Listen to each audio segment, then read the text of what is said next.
I guess we will begin.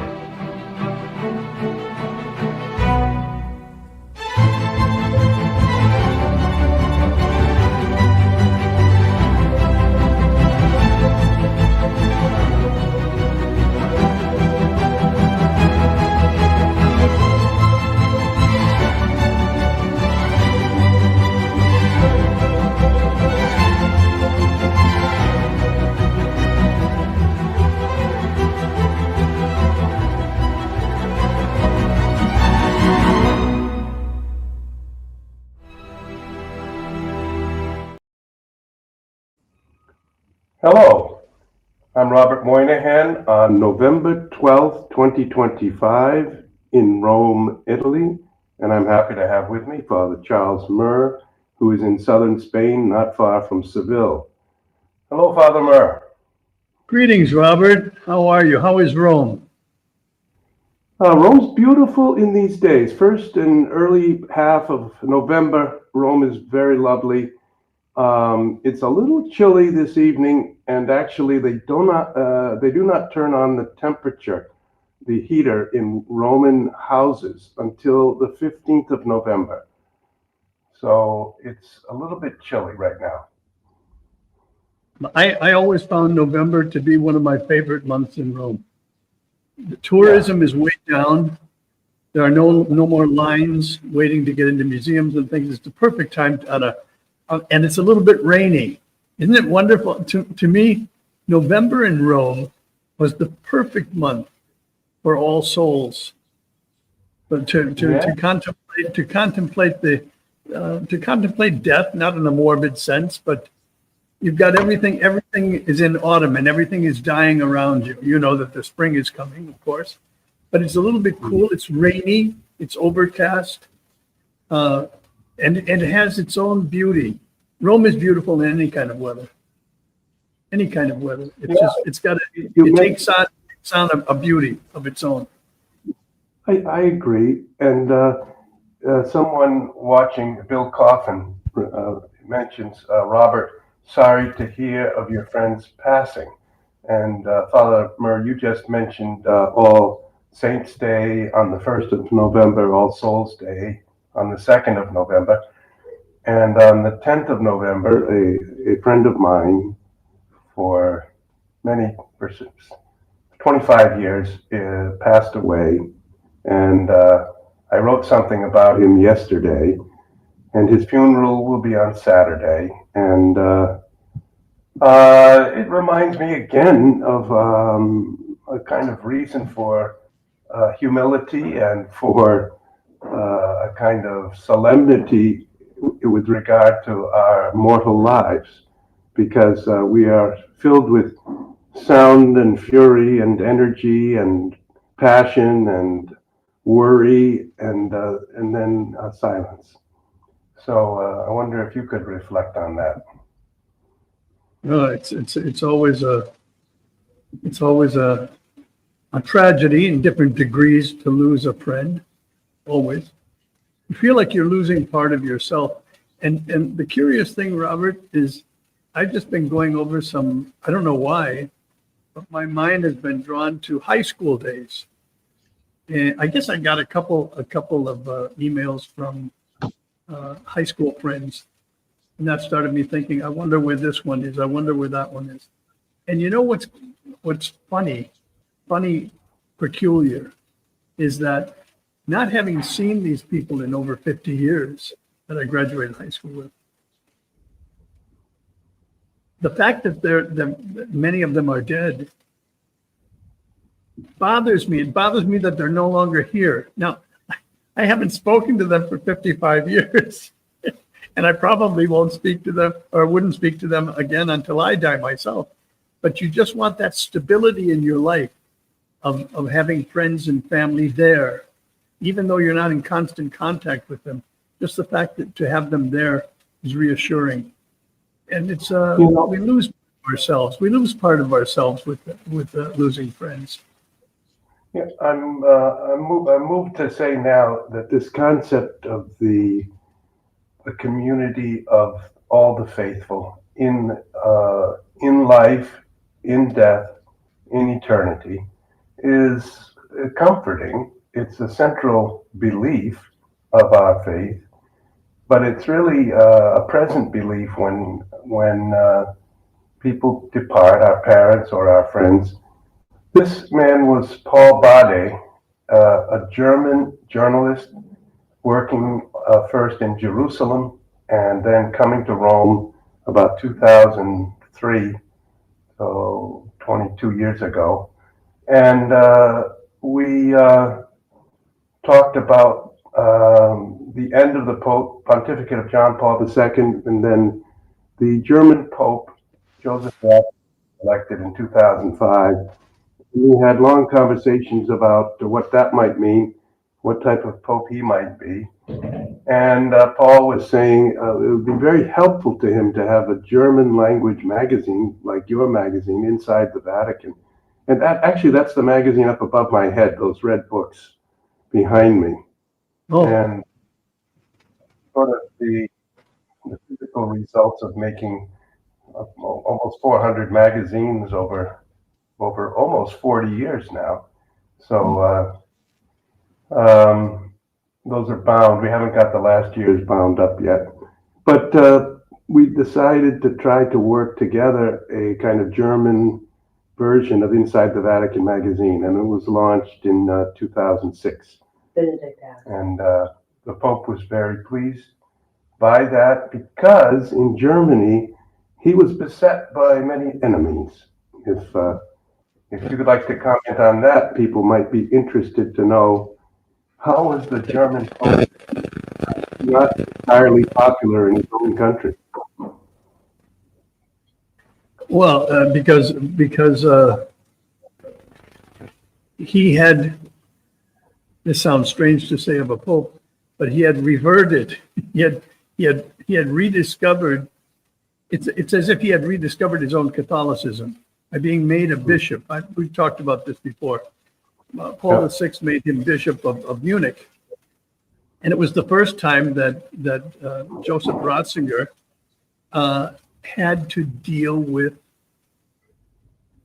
You'll pardon me for saying, but have to deal with reality, with real. I mean, for his life he taught, and was dealing with ideals and ideas and the world of ideas, and all of a sudden he was made to come away from that world and take a place in reality, being bishop to priests, many of whom were not living exemplary lives, let's leave it at that.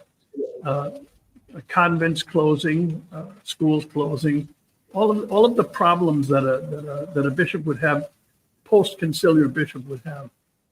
And he met those problems.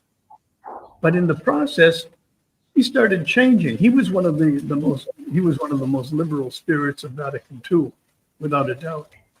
Karl Rahner, Ratzinger, a few others, but Ratzinger, Hans Kung. Let us not forget Hans Kung. But he wasn't really at the council. Well, he wasn't in the council, but boy, did he make a mess of it later. Anyway, but Ratzinger was a liberal spirit. And when he was asked to take Munich as a bishop and become practical, he started seeing some of the faults with the implementation of the council, and he started correcting them. When he was made a cardinal, after he had done a very good job in Munich, he was made a cardinal and put in charge of the congregation for the Holy Office. What is the congregation for? Yeah, for the doctrine of the faith. And we used to always call it the Holy Office. Nobody ever called it by those terms unless you were writing him a letter. But he took charge of that really quite well and addressed a lot of real problems. And he addressed them with reality, not with ideology. But that was that. But my whole point is that the Catholic majority of Germany was not with him. The Catholic majority of Germany was not with him, as they are not with the Pope today. It almost doesn't matter who the Pope is or what direction he's taking. Germany seems to be bent on schism. They just don't care. I don't know what it is, but they've lost a Catholic spirit. And the German Catholic spirit in the last century and the century before were magnificently strong. A great influence on the United States, the Germans, the German Catholics, fantastic. All of a sudden, Germany took a turn after the council, of course. I would say for the worse, but let's not say that. Let's just say they took a turn in a different direction. Ratzinger took a turn also in a different direction. He became more Catholic, if you will, more in line with what the church had traditionally taught. And he was a very good pope. He made a few mistakes. Everybody does, but he was a very good pope. In Germany, I don't know what's more, Robert, we don't know what's going to happen to Germany. And I believe in the very near future, they seem right on the edge of saying goodbye. Yeah. Okay, well, we can discuss this in greater length, but this note from J.M. Bertrand, Robert, oh, that's Jim Bertrand. Hi, Jim. Jim is an expert on the Shroud of Turin, and he's Robert, he's an American, and Robert, I had the pleasure of corresponding with Paul Bade through emails on several occasions. He was a true gentleman. So I would like to reflect just for a minute on Paul. He was introduced to the Vale of Manipello in about 2003, 2004, and he is passed away at Manipello just a month ago, since he was 77 and he was no longer an active Vatican journalist. The Vatican asked him to surrender his apartment. I think he would have preferred to stay in Rome, but he had a little dwelling in Manipello, which is almost across Italy from Rome. It's in the Abruzzi region. It's almost to the Adriatic coast of Italy, and a little village on a hilltop with a shrine, and it's called the Shrine of the Holy Face, Volto Santo. You know, let me just interject something here. It's amazing. Mario Marini, on one of my times back in Rome, went there on a pilgrimage. Now, he had never mentioned this since I've met him. I'd never heard of anything like it.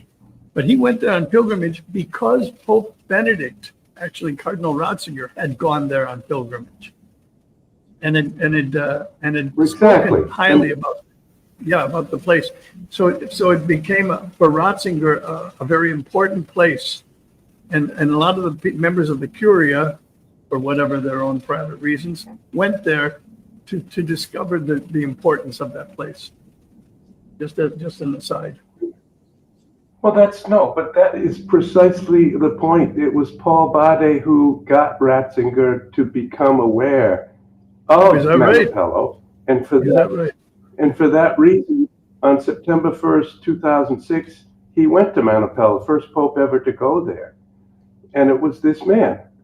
And even I had a small role in it, because in 2006 we started to bring out Vatikan Schönheit und Drama der Weltkirche, the Vatican, the beauty and the drama of the world church, in German.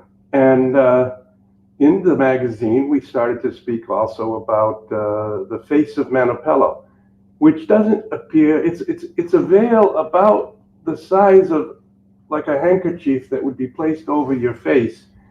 And Paul became convinced that it had been placed over the face of Jesus in the tomb in Jerusalem.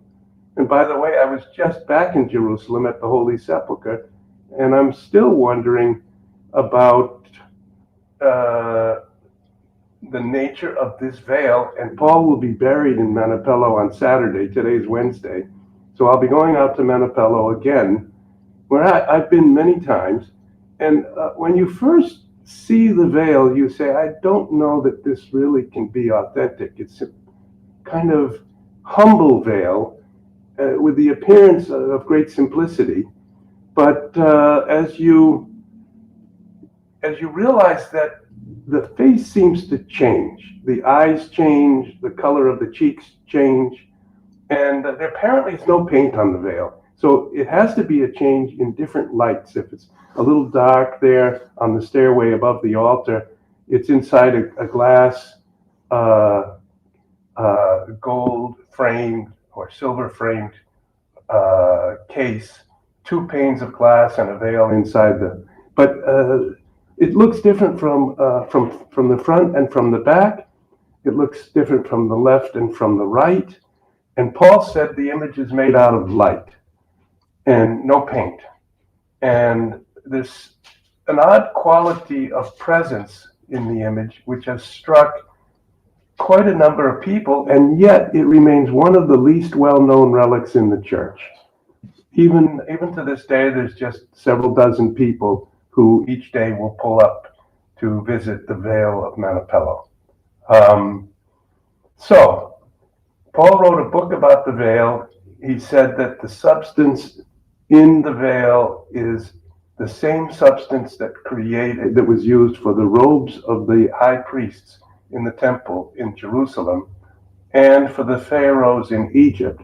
It comes from a plant that grows on the floor of the Mediterranean Sea, and it was the hair of this kind of a mollusk or some, it's either a plant or an animal, is spun into the finest silk, almost gossamer thin, transparent, very, very, very thin and shining.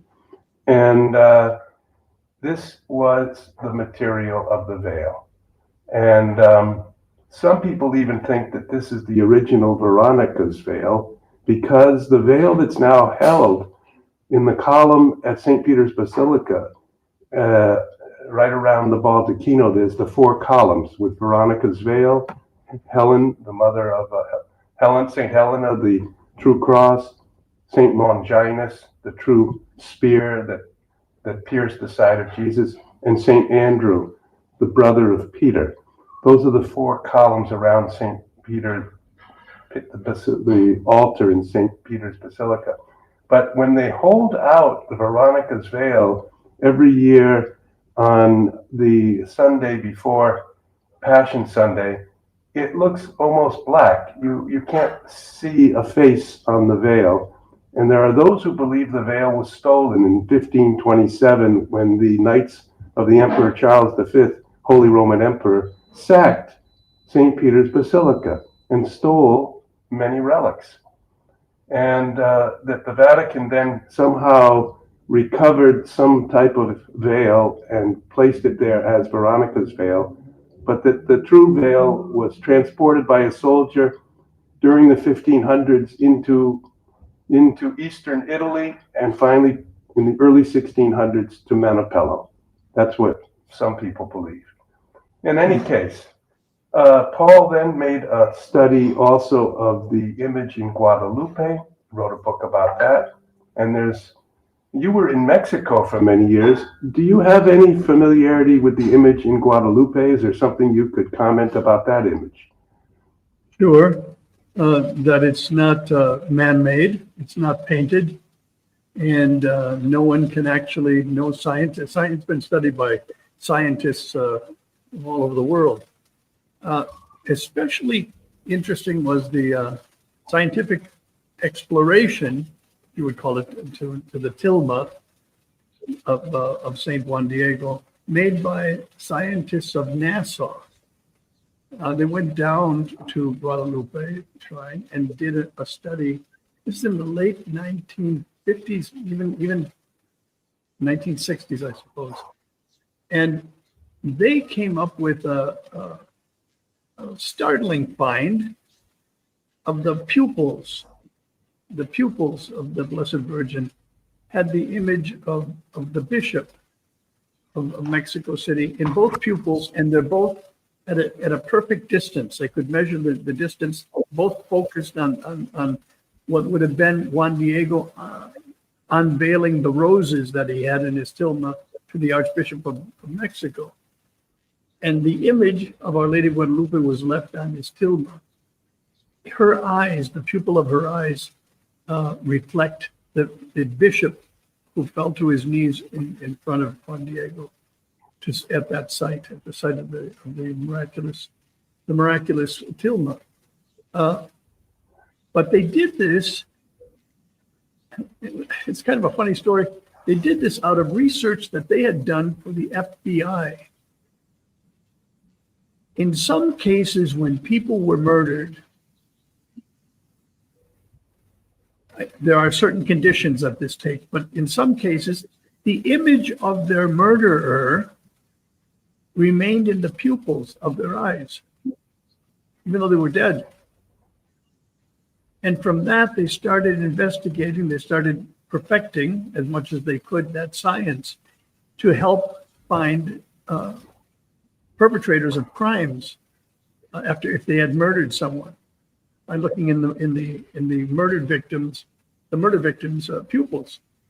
They applied that knowledge to Our Lady of Guadalupe and came up with the image of the Archbishop in both eyes and at the right and the purpose at the perfect angles in focus of the Archbishop kneeling before Juan Diego at the site of that miraculous image.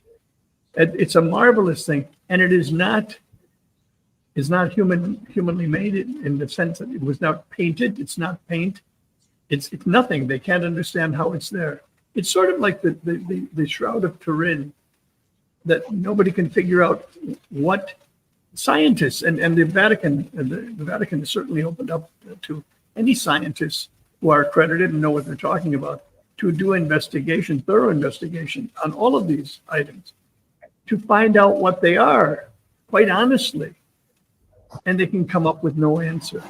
Now, this is to baffle science at this stage, especially with an image that they can't tell you where it's from or how it's made, is remarkable.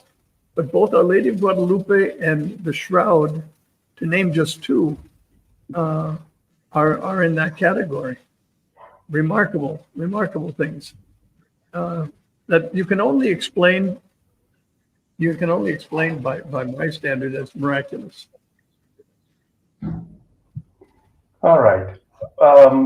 One other thing that's really neat about the image of Our Lady of Guadalupe, she's standing on a black crescent moon that the Aztecs used in their sacrifices. Right? She's standing on that. You're not supposed to be able to touch it. It's like the Muslims who said nobody has gone to the moon because to touch the moon you would die. That's sacred, the moon. Right? Well, she's standing over that, and all of those stars that are on her dress, on her robes, they're not just there haphazardly. You're not going to believe this. This is magnificent. They are the exact constellation of those stars on December 12th, 1531. And they're exactly where the stars were in the heaven on December 12th, her feast day, 1531, when she appeared. They're not just there by, here's a star, there's a star. There's an order to them, and it's fantastic. That calculation has been done by scientists also. So it's really remarkable. Well, I guess the point of this is that around us are relics and certain mysterious images. It's the Guadalupe image in Mexico, which you say cannot have been made by human hands. It's the veil in Manapello, both which Paul studied and wrote a book about. It's the shroud in Turin. And I'm just going to try to bring on here a couple of pictures so people can get a sense. Can you see this? I can see it, yes. See if I can. All body. So these are pictures of Paul. He was here in Jerusalem. Here he is with the veil of Manapello, which inside that case you can see the image on. And here he is inside the church, which. Hold on 1 second. Is that very clear? Yes, I can see it clearly. Right.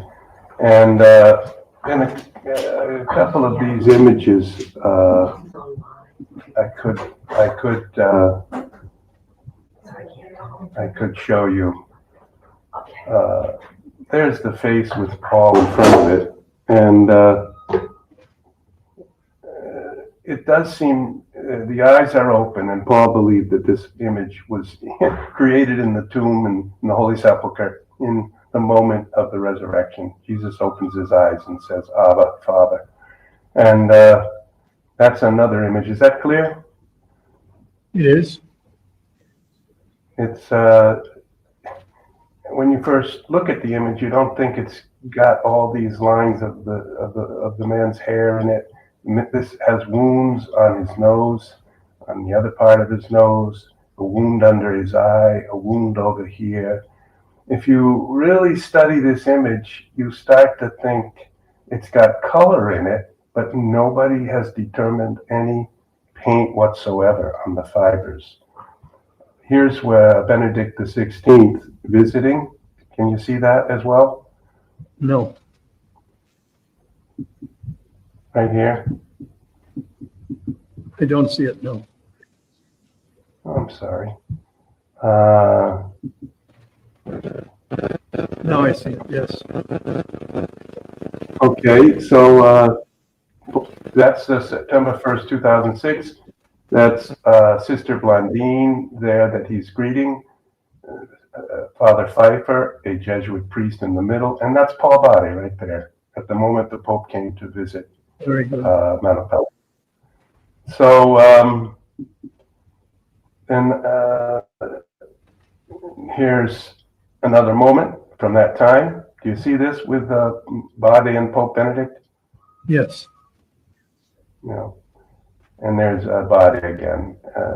Passed away yesterday, and I'm sorry, on Monday. Now down here is another image. Do you see this image of the Virgin Mary? I do. This is Advocata Nostra. It's here in Rome, Father Murr. It's up in a Dominican convent on the Montemario Hill, not far there from the Holiday Inn. And if you go to You mean not far from the Hilton? I'm sorry, the Hilton. Yeah, on the hill. That's right. Yeah. That's So it's found that this image definitely goes back 1,000 years. There's no loss of this image from convent to convent for the last 1,000 years. And then he traces it back to Constantinople and to Edessa in Turkey. And finally, he believes this image is the oldest image we have of the Virgin Mary. He thinks that it was done by Saint. And the Salus Populi Romani? Well, that is another competitor for that title.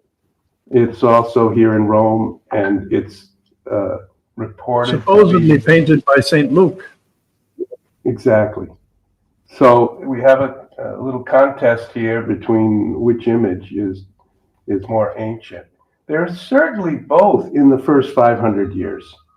So this is at least 1,500 years old. And I guess we need more scientific research. You know, at the very top of this image, you can't really see, but there's a little brown spot. And the paint is gone and there's just wood. And I visited the image and I put my head just a few inches away from this spot. And it's all petrified wood. This is painted on a block of wood. And the wood petrified looks like it's centuries and centuries and centuries old. This image has been restored. It had almost become invisible over the centuries with candle wax and soot. And it was just about 50, 60 years ago cleaned. And Paul became persuaded that Luke had painted this from seeing the Virgin Mary. So there it is. I'm going to come back to you and see if we've got any comments among our readers. Um, and let's see. Oh, so sorry for your loss, Robert. He was an awesome soul. We have someone from the Philippines. I must say, um, we had a pilgrim once with us named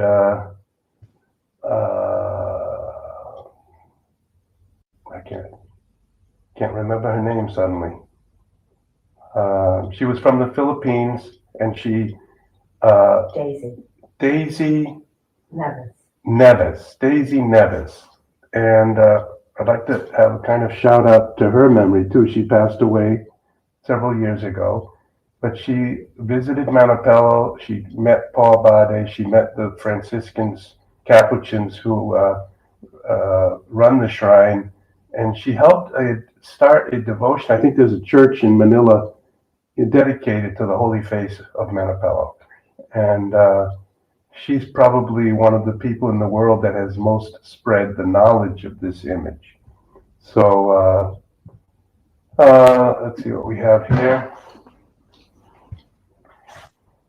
Rest in peace, Paul Bade. Eternal rest grant unto him, O Lord, and let perpetual light shine upon him. May his soul and the souls of all the faithful departed, through the mercy of God, rest in peace. Amen. Thank you, John Paul Sandoval. And we had Peter's 9744 made a small contribution to us, Father. Thank you very much. And I'm just going through just to give an indication to the people who else may be with us. Have a blessed day. We'll catch the rest later. So we do have more, well over 200 people watching live, Father, and we're appreciative, of course, of them. And this man or woman says a little late that there have been studies done about the constellation in Our Lady's tilma being correlated to papacies. Maybe you could comment on that, Father. I thought I just did. Okay. Isn't that what I just talked about? I thought I did. Yeah. Yeah. Okay. Okay. And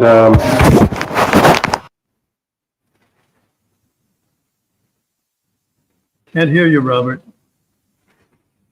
Robert cannot hear you.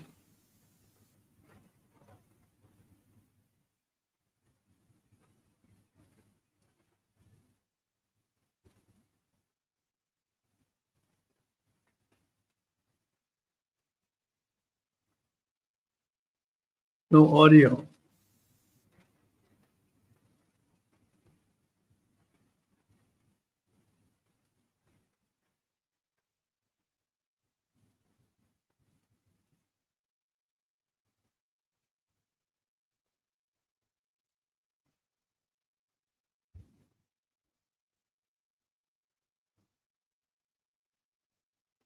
Robert,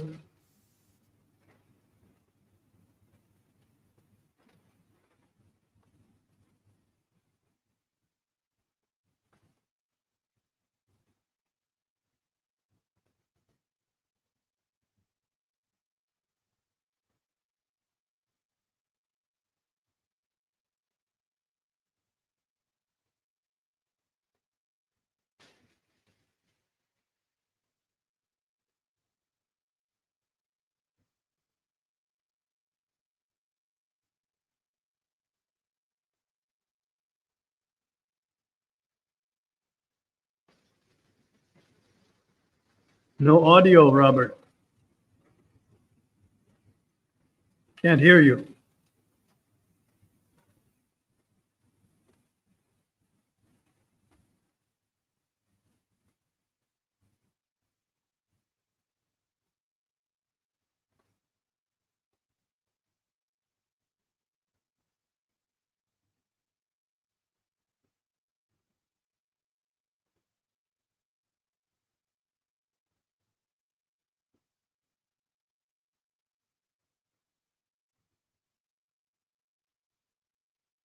Am I on?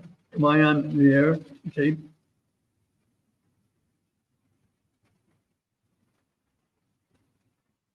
Hello, can you hear me? Now I can, yes. I've been trying to tell you for the last 5 minutes. I couldn't hear a word you were saying. I hope our Okay. audience wasn't deprived of your lovely voice. No, they were, and I'm very sorry. I was receiving a phone call from my son who was calling to wish me happy birthday. Somehow the cell phone is connected also to the computer, and as the phone rang, I was knocked off of our show for the sake of a happy birthday. Oh. But then I rejected his call. I did not speak with him and found that I could not speak to you either. So I exited and returned. And here we are. Yeah. Okay. So we have someone else saying, Father Murr, I heard your recent retreat was wonderful. Maybe you could mention that. Well, it was wonderful. There. Okay. We had the retreats that we have here in Seville are wonderful because all of the people who attend them are wonderful. They really are. I've remarked this. I've given retreats for years, Robert, and usually you can count on at least one or two complainers in a group of 50 or 100 people. Whether they be men or women really doesn't matter. There's always somebody unhappy. The retreats that we've given here in Spain, no one has complained. At least they haven't to me. And they have the right spirit. They have a spirit of pilgrims. And it's really beautiful. It's really beautiful. So while they're giving credit to my talks, I'm giving credit to their spirit. And I mean, wonderful. I agree. And we're having another pilgrimage coming up next year, perhaps twice. So people can look at our website, InsideTheVaticanPilgrimages.com, find out what we have on offer. We also are going many times to the Vatican and to Rome. And then somebody made a remark here that they could hear you, and here, this person, take it away. Tell us a story. So, I think we're getting. We just had a nice conversation on my birthday. We were a little late. I've had a little technical problem here. We've talked about Rome being beautiful in November. We've talked about November being appropriate for All Saints and All Souls. We've talked about the loss of a friend of mine, Paul Bade, age 77, died on Monday, 2 days ago. We've talked about his life work, which included reporting and helping Pope Benedict XVI in the German language and the relations between Germany and Pope Benedict, who then in 2013 resigned the papacy because of the lack of support, partly, I think, because of the lack of support he had received throughout his papacy. He was vilified by many people as an iron-hearted and narrow theologian, which I don't believe was the truth at all. I think he was entirely vilified and misunderstood. But and then we talked about these images that Paul Bade studied and that you have some knowledge of. And maybe you could tell us a story, Father, about where we are right now in November 12th, 2025. Well, rather than tell you a story on once upon a time, I'm going to ask your permission, which I already asked before the program, to do a little bolstering for LifeSite, conference they're having in Rome. Right, and if I can just read this, you asked me to read it, I'll read it. On November 12th, 2025, that's today, I'm sorry.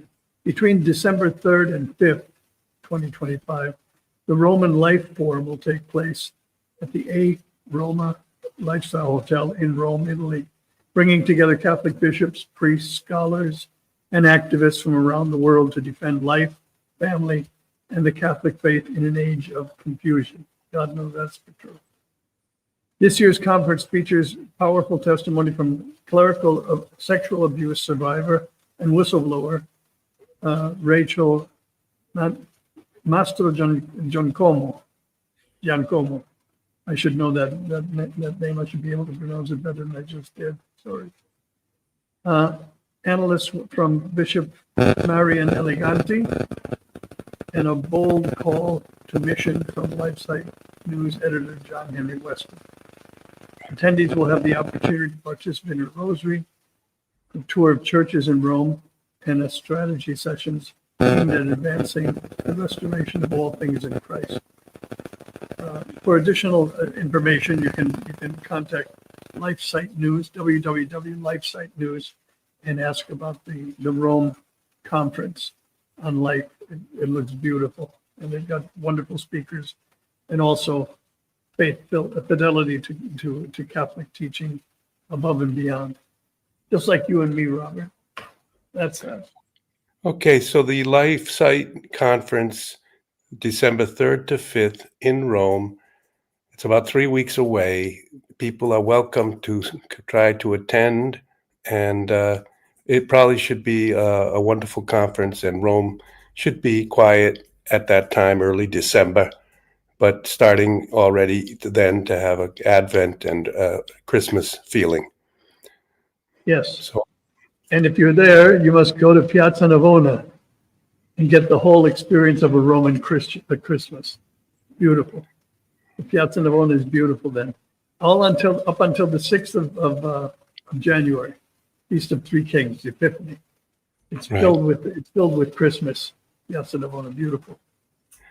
okay, so I just would like people may be interested in something about Pope Leo and the Vatican and what's going on. Cardinal Fernandez just yesterday was speaking at a conference on mysticism at the Urban University. People were discussing whether it's more to be desired to have a mystical experience of God's presence, or to have a certain charity in one's life that allows one to love even one's enemy, even one's kind of troublesome fellow worker or friend, Troublesome neighbor. And the conclusion, Yeah. the conclusion of Professor Monsi from the seminary in Milan was that charity trumps the mystical experience. And I think it's important for us to recall that we have a real life to live and real choices to make every day of whether we should be kind or cruel, understanding or condemnatory, supportive or just reject the concerns of others around us. And charity of Christ, Caritas Christi, is in some sense, the highest, deepest reality, as St. Paul tells us in his first letter to the Corinthians, chapter 13. There remain these three: faith, hope, and charity, but the greatest of these is charity. That is the very life of God. And if we are filled with charity, we don't need to have ecstatic, mystical experiences, although sometimes we are granted moments of wonderful union with God, which I'd like you just to reflect for a moment on this question of mysticism and charity and the Christian life. Right off the top of my head, I would say this: you've got to be careful of mystical experiences, quote unquote, because they're completely subjective. They're completely subjective. And many people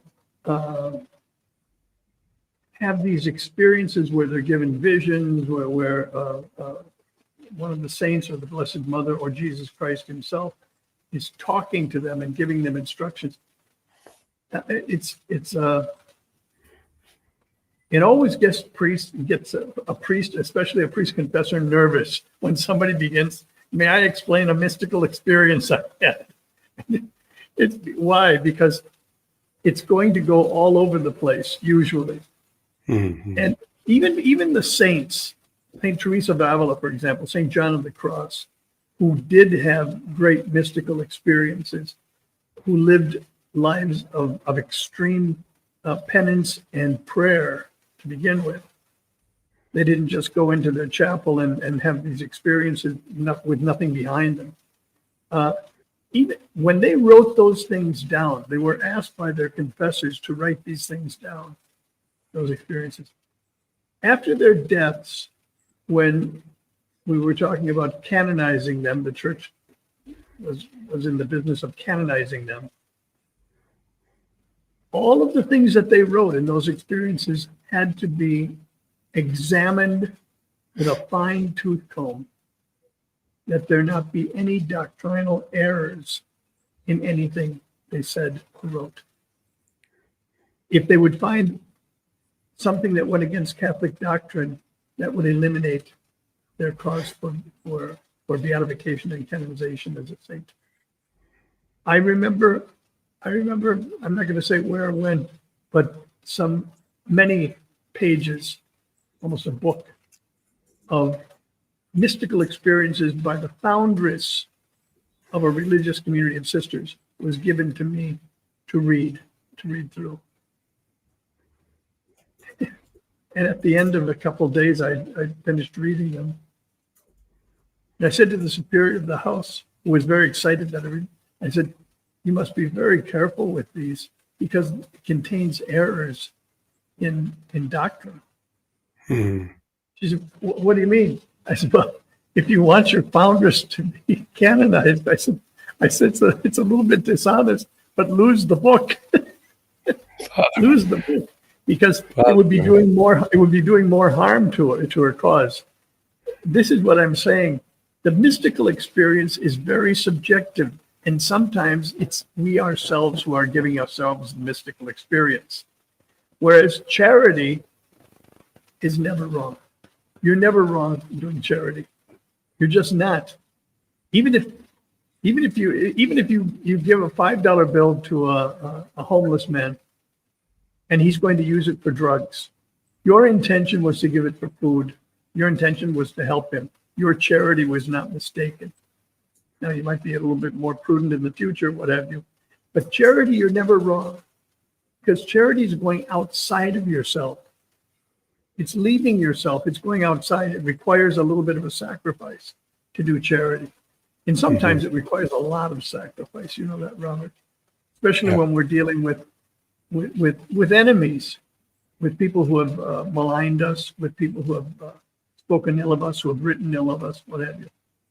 It takes real charity to forgive those things. So I would say steer away from mystical experiences. Steer away from them. Be careful. And charity, you're never wrong. You're just never wrong with that. Yeah, and you use the word forgive. I think the mission of Christ in the world was to forgive sins and to redeem us.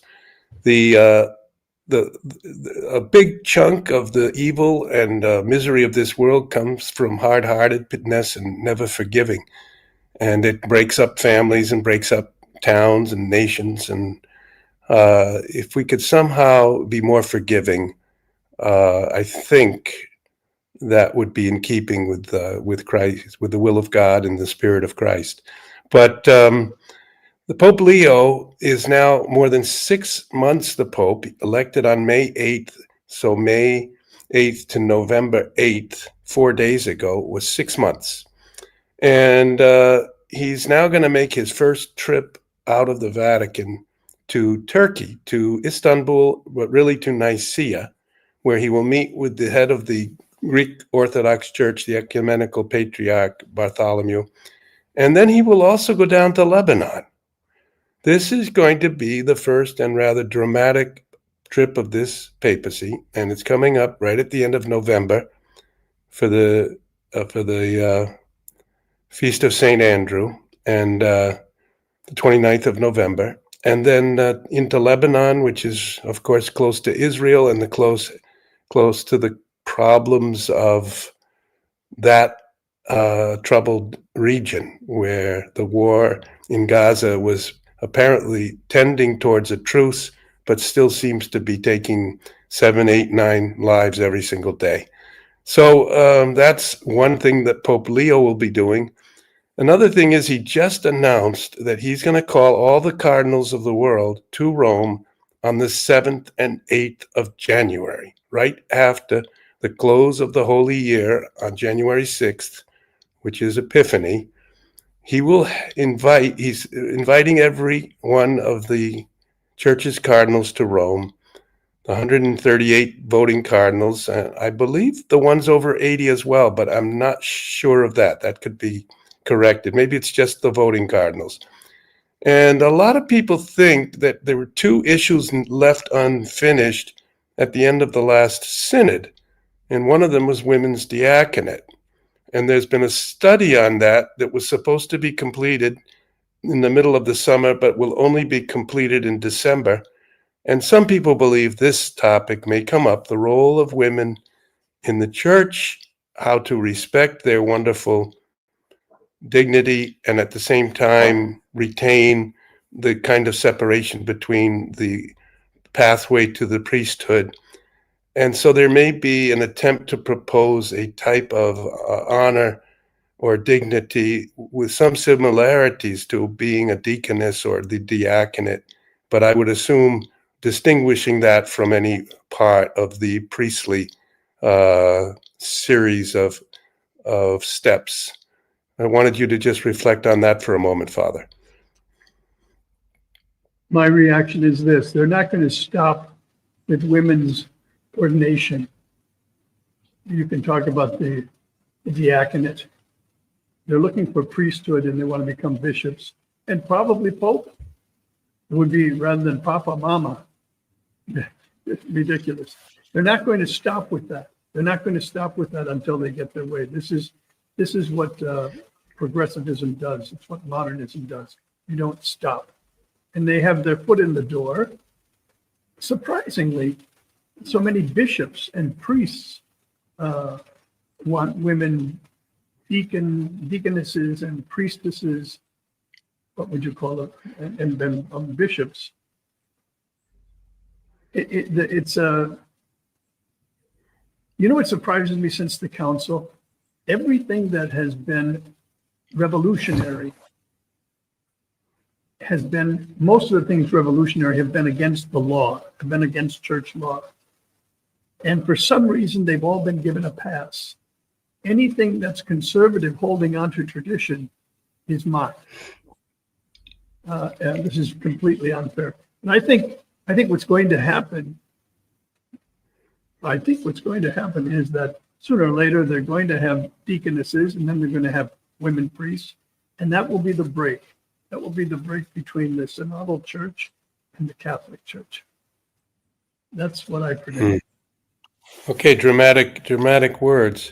Okay, then the other topic we haven't discussed, people are talking about, is the declaration made by Cardinal Fernandez with the support of the Pope, a declaration on the title of Mary as co-redemptrix and mediatrix of all graces. Through the past centuries, the popes have often spoken of Mary with the deep sorrow she felt at the cross, with her heart pierced with sorrow, with her understanding that she was giving up her son in a certain sense willingly, going along with his sacrifice, that she was implicating her soul in a kind of auxiliary way with the redemption of the world that was accomplished by her son, Jesus Christ. So they use the term co-redemptrix and mediatrix then of all the graces that flowed forth from that. But the Vatican decided a few days ago in the document that these titles are in danger of being confusing, particularly for Protestants who will think that we're adding a title too profound and too extensive to the Virgin Mary, and that Catholics are almost making her divine in some way, and making a mistake with these titles. Did you have any comment on this controversy that has arisen? Yes. If Cardinal Fernandez, author of something actually semi-pornographic, book that he wrote on kiss, heal me with your mouth, or whatever the heck it was. I mean, it's absurd. It's absurd. If he has any contribution to make, he should have clarified co-redemptrix. What does that mean? If Protestants have difficulty with that, that's not my problem, it's theirs. There's a perfectly logical explanation. The problem is a little bit in a linguistic one. When people hear co-redemptrix, they're thinking that you're calling Mary an equal partner with Christ in the redemption. She's not equal to Christ. There's only one Christ. There's only one Savior. There's only one Redeemer. We know that. But her participation in redemption is unbelievably connected to her Son. And when we say co-redemptress, we're not saying that she's equal to Christ. She is a human being. She is the most perfect human being ever to have been created since Eve. That's who Mary is. And her role is a magnificent role, but it is not equal to Christ. And I think that's what some Protestant non-Catholics hear. That's what they're hearing. You call someone my co-worker, a worker equal to me, my collaborator, someone who works equal to me. That's not what is meant. It means that she cooperates in that redemption in a form that's magnificent. That is what I believe the good cardinal could have clarified, rather than tell us not to use it anymore because it's confusing. If it's confusing, clarify it. Yeah. What's the problem? There are a lot of things. There are a lot of things in Catholic dogma and doctrine and in Catholic theology that are confusing. They require philosophy. This is why you have many modern priests and modernist priests who really never studied philosophy, who can't grasp these ideas in theology because they have no foundation for them. It takes time to explain these things. You don't just say, well, they're confusing, so let's drop it. What do you mean, let's drop it? That's crazy talk. Explain it. Because every one of these teachings of the church that has been there almost from the beginning of the church are beautiful. They're treasures. They should be held in religious veneration, not dropped because it's difficult to understand. Okay, thank you very much for that. I agree with you that clarification would have been a good place to at least show a respect for the multi-decade and really multi-century tradition in the Catholic Church of the sublime role of Mary as the new Eve. It's sort of the figure through whom the incarnation could occur. And it has to be protected in some way, or else it's kind of detached. It's less incarnational if you take the role of the woman away, and therefore go back to the title that was given to Mary in the first century, Mother of God. Exactly. And look at all the controversy there. Well, it's because people weren't understanding what was being said. They were not speaking of Mary as the Mother of God who has no beginning and no end. Not of the Father, Son, and Holy Ghost. She's not the Mother of God in that sense. She is the mother of Jesus Christ, who is true God and true man. And in that sense, she is the Mother of God. There's nothing wrong with that. Does it take a little bit of explaining? Yes, it does. So explain. But you don't say, oh, that's too difficult. Let's drop it. Why are we dropping all these things? You know, a final thought here, Robert, because we got to get going. You've got other fish to fry, and so do I. And so do our listeners. But here's the thing. We've done so many things since 1962 in the name of ecumenism, trying to win over our Protestant brethren. Can you name me something they've done? What have they done to get closer to the Catholic Church? We've gone out of our way for the Anglicans to get closer to the Anglicans, rather than go in dialogue and everything else. They began to ordain women priests. We continued to show leniency toward this, that, and the other thing. And then they started with women bishops. They're going their own way regardless. They're not doing anything or very little to show to show ecumenism on their part. This is what upsets me an awful lot. I see no reciprocity, or very little. All right. That's a sad commentary on the present reality. We I do think have it's many real. I think converts. it's real. Okay. Father, I'm getting older now. I have another birthday. I'm thinking of the Mazel last. tov, mazel tov, a blessing on your head. Thank you. And look forward to, we'll have a little video here about our pilgrimages. Look forward to next week. And we head very soon into the end of the year. And it's been great collaborating with you, talking with you, walking together with you a few weeks ago in Spain. And It was fun, wasn't keep it? up. Beautiful. Yeah, please keep in good health. And we'll see you. I'm doing my best, and I feel almost like a brand new jelly bean. Okay. Thank you, Father.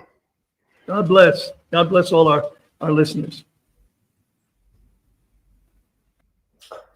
Come with us on a unique pilgrimage and retreat to renew your spirit. Experience the beauty and richness of southern Spain. Our retreat master, Father Charles T. Murr, a renowned Catholic priest, best-selling author, philosopher, theologian, trained psychologist, and pastor of souls. Father Murr will guide us through 3 mornings of spiritual reflections at a convent located in the historic heart of Carmona, Spain, promising a transformative journey. Experience an intimate evening with Father Murr at his home. Wine, dinner, music, and conversation, a highlight of this unique experience. Explore picturesque towns in Andalusia, each with its own history and charm. From the ancient streets of Carmona to the majestic beauty of Cordoba, the breathtaking views of Ronda, the remarkable village of Centenil, and the historic wonders of Seville. Our pilgrimage will be filled with awe-inspiring moments. Join us on this profound spiritual journey and rediscover the joy of faith, fellowship, and renewal. Book your place now and embark on a pilgrimage and retreat unlike any other.